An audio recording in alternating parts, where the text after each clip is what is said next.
The first meteors fell like divine hammers. They were not natural, no drifting cosmic stones, no gentle starborn pebbles. They were forged, each laced with dark matter cores and guided by precision thrusters. The architects behind them were the Ishal Dominion, a civilization older than our sun's first spark.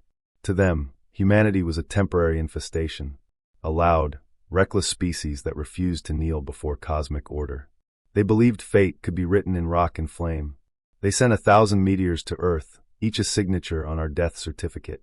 When the first slammed into the Atlantic, a wall of water rose taller than mountains, swallowing coasts and dreams alike. The sky turned gray, and the sun became a dim ghost. World governments shattered overnight. Satellites blinked out, cities burned, and entire nations vanished beneath ash and tidal waves. But there was one thing the Ishal did not understand. They saw our vulnerability, our soft bodies, our petty arguments, but they never saw the way we hold each other's hands in the dark, or the way we sing to each other under blackened skies. In underground bunkers and frozen forests, survivors huddled together. Old enemies shared fire and food. Scientists whispered desperate plans, sketching equations on scraps of metal torn from collapsed shelters. Musicians played broken guitars in the ruins, and small children still clutched ragged teddy bears, whispering bedtime stories. One woman, Commander Amina Rajan, stood in a cavern beneath the Himalayas. Her voice carried across the rough chamber as she addressed the last free council of humans. "They wrote our fate in meteors," she said, her words echoing against the walls. "But fate is not an order. Fate is a challenge. We will rewrite it with every heartbeat left in our chests." Amina gathered the scattered fragments of humanity's genius. Solar sail fragments from abandoned orbital labs, deep-sea mining mechs, repurposed AI agricultural drones. They fused them into a patchwork fleet of desperate dreams. When the next wave of meteors glimmered on the horizon, instead of hiding, humans launched. They called the new ships Heartbeat Class. They pulsed in orbit like living organs, weaving through the burning sky.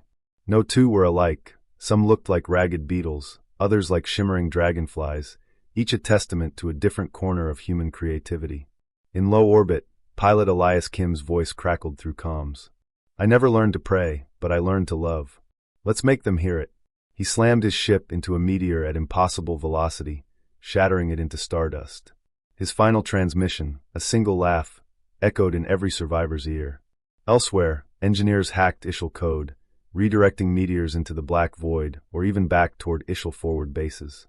Farmers converted irrigation cannons into anti-meteor turrets. Children painted protective sigils on the hulls of defense drones. Every strike, every intercepted rock, every deflection was fueled by one stubborn truth: humans refused to go quietly. In orbit above the ruins of Paris, a group of artists rigged an array of plasma cutters to carve giant burning words into the passing meteors. They wrote messages in 1,000 languages: defiance, poetry, confessions of love. The Ishal watched in horror as these flaming meteors now bore declarations like, "We are still here. You can't erase songs. Our hearts are stronger than your stones." When the Ishal mothership finally descended, they expected a broken, docile planet. Instead, they found a world covered in signals of unity and love, skies filled with dancing defense ships, and a chorus of human voices broadcasting everywhere. "You wrote our end. We chose to write our beginning." In a final battle above Earth's scarred horizon, Amina Rajan's flagship, the Resolute, slammed into the Ishal mothership. The explosion painted auroras across the entire atmosphere, visible to the smallest bunker and the highest orbital refuge. In that green and purple glow, the last meteor shattered above the Pacific, its fragments raining harmlessly into the sea like sparks from a dying firework. Humans stood together, eyes lifted, hearts thrumming as one. The world was ash, but within that ash burned a single, defiant truth. Our hearts were not only stronger than meteors, they were stronger than fate itself. In the centuries that followed, children learned not just of the devastation, but of the moment when humanity chose to live loudly rather than die quietly. Songs were composed about Elias Kim's final laugh, about Amina's rallying cry, about the artist's burning words that danced among stars. And whenever someone asked, "What saved us?"